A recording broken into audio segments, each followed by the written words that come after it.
Je voudrais insister sur un point, à savoir que pour moi, la question juive n'est absolument pas indissociable de la question d'une terre ou même d'une langue.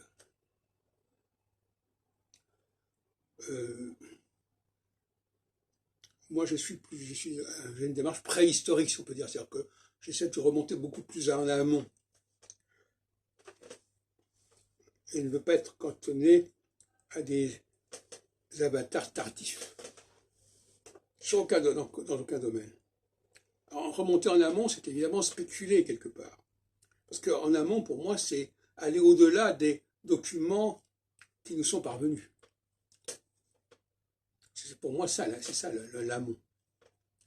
Et l'aval, inversement, ce serait aller également au-delà des données qui nous sont fournies pour se projeter sur l'avenir, un avenir qui n'est pas encore connu, mais dont on peut déterminer la structure selon une certaine logique, qui vaut aussi pour l'amont que pour l'aval.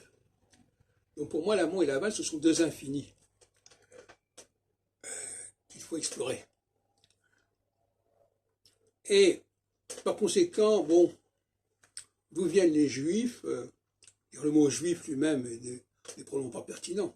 Parce que le mot juif renvoie probablement à une région, la Judée, ou autre chose. Ça peut aussi être les gens qui remercient, parce que le mot Yehudi renvoie à la racine qui veut dire merci, la grâce, Toda en hébreu moderne.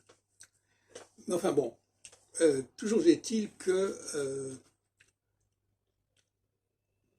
je ne pense pas devoir me polariser sur une région donnée. C'est pour ça que je pense que la diaspora correspond à un état beaucoup plus naturel de la condition juive que le sionisme, et que les juifs sont...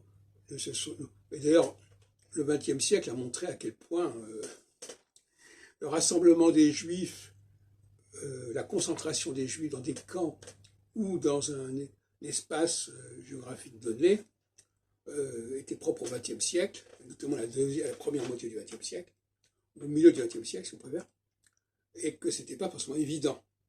Et que c'est quand les juifs sont rassemblés qu'ils sont les plus vulnérables.